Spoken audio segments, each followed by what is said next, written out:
Bonjour Paul et merci d'être avec nous aujourd'hui. Donc toi tu es spécialiste en ce qu'on appelle les risques industriels et on va revenir avec toi sur ce qui s'est passé à Lubrizol il y a un an et sur les perspectives et les suites à donner à cette catastrophe. Donc moi j'ai envie de te poser une question. Déjà vous avez fait une manifestation la semaine dernière un an après. Pourquoi une manifestation un an après? Et qu'est-ce qui reste de cette catastrophe qu'on peut qualifier d'hors norme?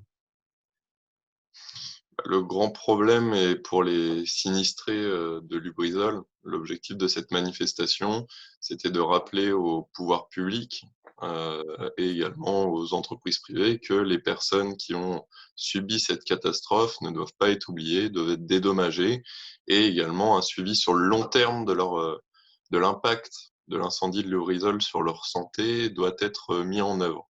Il n'a pas été mis en œuvre directement après l'incendie. Ils mettent en place, un suivi sanitaire de 5 000 personnes, mais qui est critiqué par, de nombreuses, toxicologues, mais également, des sociologues de la santé comme Annie Teboumony. L'objectif de cette manifestation était vraiment de rappeler tout ça et de s'unir, devant, Lubrizol, mais pas que, car, nous souhaitions rappeler que l'un des gros problèmes, de l'accident de Lubrizol, c'est la responsabilité de l'État. C'est la raison pour laquelle nous sommes allés devant la préfecture, car j'y viendrai plus tard. Mais l'un des principaux problèmes dans la maîtrise des risques en industrie est lié au rôle du préfet. Justement, on va y revenir après, mais moi, avant de te recevoir, j'ai lu quelques documents et si on lit ce que disent certains experts, ça fait un peu froid dans le dos parce que moi, j'habite pas loin de Toulouse. Et par exemple, ils disent que des catastrophes comme ce qui s'est passé à ZF, c'est tout à fait possible que ça se reproduise. Est-ce que c'est vraiment alarmiste ou est-ce que c'est une réalité concrète que toi, tu mesures aussi? Bah, Lubrizol n'est qu'un des 1098 accidents industriels qui ont eu lieu l'année dernière. Donc après, dans ces accidents, il y avait des incendies moins graves, mais certains qui étaient importants, des explosions, mais également des pollutions toxiques accidentelles, de l'air, de l'eau, des sols. Donc des accidents, on en a déjà de nombreux chaque année. Donc pour moi, ce n'est pas du tout alarmiste, c'est vraiment une réalité, surtout qu'avec le dérèglement climatique, nous allons avoir de plus en plus d'incendies. On a vu hier l'inondation. Ce type d'inondation amène un risque de pollution toxique des eaux, avec des déversements non prévus par rapport aux mesures de sécurité classiques, mais également des explosions potentielles, car pour rappeler AZF dont tu parlais, il y a eu récemment Beyrouth au Liban, où c'était comme à AZF du nitrate d'ammonium agricole qui a explosé. Et en France, nous sommes un pays qui utilise énormément le nitrate d'ammonium, car nous sommes un peu moins d'1% de la population mondiale et nous utilisons 8% du nitrate d'ammonium agricole du monde entier. Donc nous avons ce risque qui est très présent sur notre territoire et quand on voit qu'un site comme Lubrizol, qui est l'un des sites les plus protégés en France et le plus surveillé, a pu avoir un incendie, forcément c'est inquiétant. Après, les solutions diffèrent. Pour Lubrizol, nous ne pouvons pas nous passer de lubrifiant automobile directement. Donc l'objectif est surtout de mettre tous les moyens en œuvre pour sécuriser le site vis-à-vis des travailleurs et également des habitants autour de ces installations. Pour le nitrate d'ammonium agricole, c'est différent, car le nitrate d'ammonium agricole sert d'engrais dans l'agriculture, mais en fait, aujourd'hui, nous avons les solutions pour diminuer considérablement, voire supprimer l'utilisation d'engrais pour justement passer en agriculture paysanne. Et dans ce cas-là, nous supprimerons le risque à la source. Ça nécessite de repenser totalement le modèle agricole de production, mais également de travail pour accompagner les travailleurs et les travailleuses qui travaillent au sein des usines de production de nitrate d'ammonium agricole pour qu'ils aient des solutions professionnelles derrière. Donc, ce n'est pas la solution n'est pas magique, mais elle existe et elle nécessite de travailler à la fois sur le modèle agricole, le rapport au travail et l'éducation à l'environnement, mais également à des métiers utiles socialement et écologiquement. Tout à l'heure, tu parlais de la responsabilité de l'État qui a été pointée du doigt suite à cette catastrophe. le gouvernement a fait un certain nombre d'annonces, notamment il va mettre en place ce qui se fait un peu dans l'aviation, c'est-à-dire un bureau d'enquête incident qui est indépendant.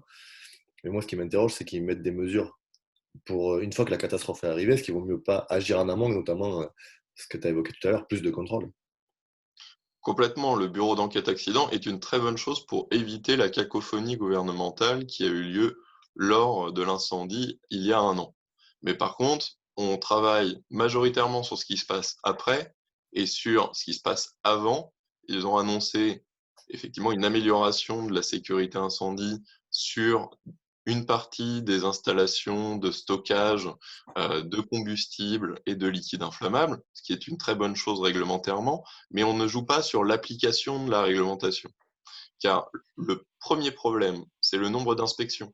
On nous parle de 50 recrutements d'inspecteurs et d'inspectrices, donc on va passer de 1600 à 1650, mais ces 1600 inspecteurs-inspectrices, l'année dernière, ont fait 18 000 inspections sur 9 000 sites, car certains sites sont inspectés plusieurs fois.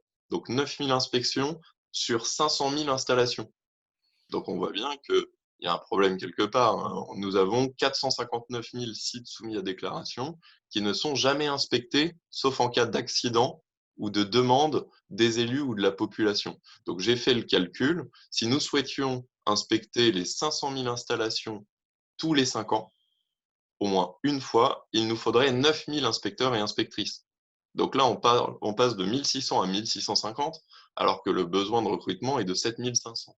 Dans une période où nous voyons bien les premiers effets du dérèglement climatique, où nous avons eu un accident comme Lubrizol, un autre comme Beyrouth, pas si loin de chez nous, avec une matière présente particulièrement sur notre territoire, ne pas agir est quand même particulièrement inquiétant vis-à-vis des travailleurs, car les premiers qui se retrouvent face à ces risques, c'est bien eux, mais également toute la population autour. Le deuxième gros problème, c'est les sanctions. Même les sites qui sont inspectés ne sont pas forcément sanctionnés quand ils ne respectent pas la réglementation, car la personne qui prend la décision, c'est le préfet. Et le préfet est là pour arbitrer entre le développement économique de son territoire et la sécurité de sa population. Et c'est dramatique de laisser cette responsabilité au préfet, car dans une grande partie des cas, le préfet préfère développer économiquement son territoire au détriment de la sécurité de la population.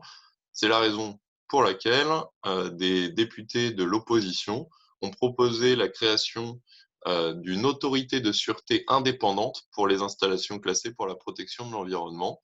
C'est indispensable pour sortir de cette autorité du préfet vers une autorité plus indépendante, en s'inspirant tout simplement de ce qui se pratique dans le nucléaire, qui même si on peut critiquer l'ASN, si l'ASN n'existait pas aujourd'hui, nous n'aurions pas la même sécurité sur les centrales nucléaires en France.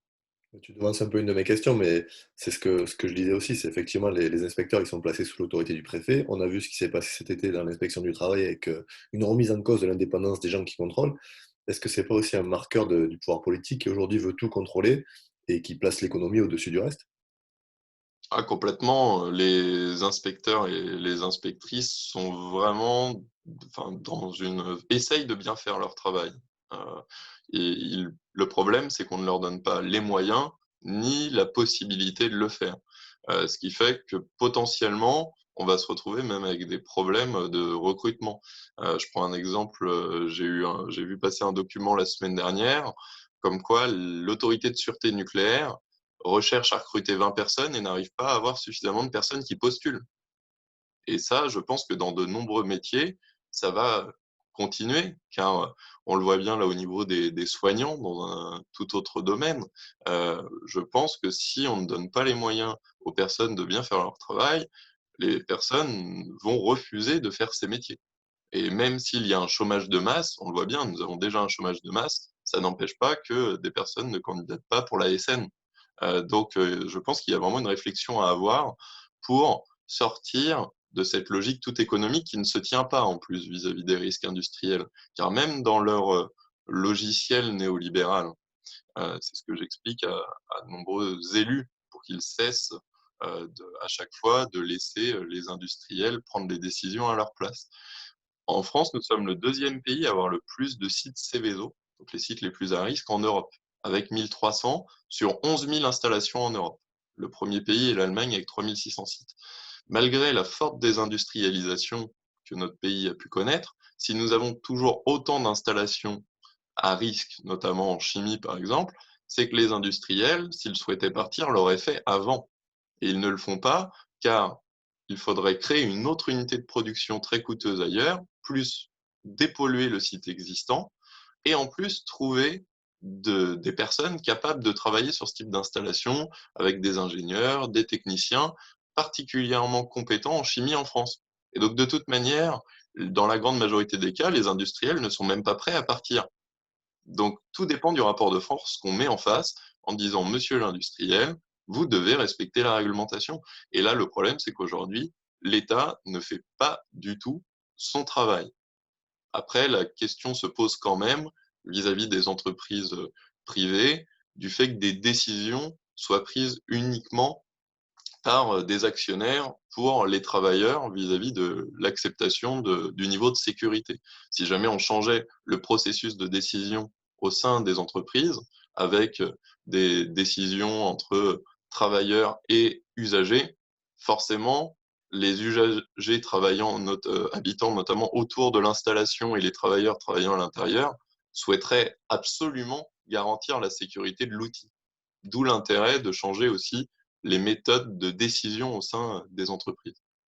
Tu as déjà évoqué quelques pistes, mais on va finir là-dessus. Tu fais partie d'une plateforme qui s'appelle Notre Maison Brûle, qui travaille sur ces questions-là, qui propose des solutions et qui veut surtout faire en sorte que les citoyens s'impliquent. Pourquoi c'est important aujourd'hui que les citoyens s'impliquent sur ce sujet-là, qui souvent est laissé à des experts parce que présenté comme complexe, très difficile et très technique? Aujourd'hui, toi, tu te mobilises pour que ça soit un sujet populaire, que les gens, comme tu viens de le dire, qui vivent autour de ces endroits à risque, ils soient les premiers acteurs des décisions qui sont prises. Bah, complètement, car si nous souhaitons vraiment aller vers un modèle démocratique qui n'est pas du tout notre modèle de société aujourd'hui, la première base est que les gens aient un niveau d'éducation au niveau de divers sujets suffisamment important pour justement pouvoir prendre des décisions. Et pour ça, il faut vulgariser tous les sujets techniques pour permettre à tout le monde de le comprendre et que ce ne soit pas uniquement des experts qui prennent les décisions.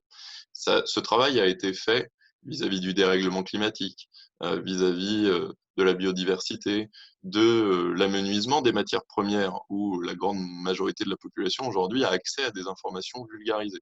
Sur les risques industriels, ce n'est pas du tout le cas, notamment l'impact des accidents sur la santé de la population, ce qui fait qu'aujourd'hui, quand un média local qui lui-même n'est pas formé dit qu'un incendie n'a pas d'impact sur la santé de la population, car le média prend uniquement la communication de l'industriel comme argent comptant, bah, la population, si elle n'est pas formée, va le croire. Alors qu'il est prouvé que n'importe quel incendie, par exemple de combustible ou de liquide inflammable, va entraîner un incendie de cancérigène, de mutagène, et donc à 10, 20, 30 ans, quoi qu'il arrive, il y aura une augmentation certaine du nombre de cancers. Ça fait partie des raisons principales pour lesquelles on est passé en 1985 de 150 000 cancers déclarés par an à 400 000 l'année dernière. Donc pour moi, il est vraiment temps d'agir et je pense vraiment que sur un sujet comme celui-ci, vu qu'on parle d'où habitent les gens et d'où ils travaillent, ça peut vraiment participer à la création d'un savoir populaire qui ensuite pourra entraîner un changement d'organisation de la société, soit par des élections, soit par d'autres actions comme la grève ou autre. Mais merci Paul pour nous avoir accordé ces moments. Effectivement, je crois que ce sujet il doit être décrypté pour que les gens comprennent. Et je crois qu'il y a d'autres dates qui sont prévues à l'agenda dans les semaines qui arrivent pour apporter des solutions et expliquer aux gens l'importance de ces questions-là et la mobilisation populaire autour de cette bataille. Super. Bah, je te remercie et n'hésitez pas à aller voir la plateforme Notre Maison Brûle, où il y a une cartographie des dangers autour de chez vous et également une méthodologie pour aller justement chercher quels sont les risques et si ces risques aujourd'hui sont bien maîtrisés.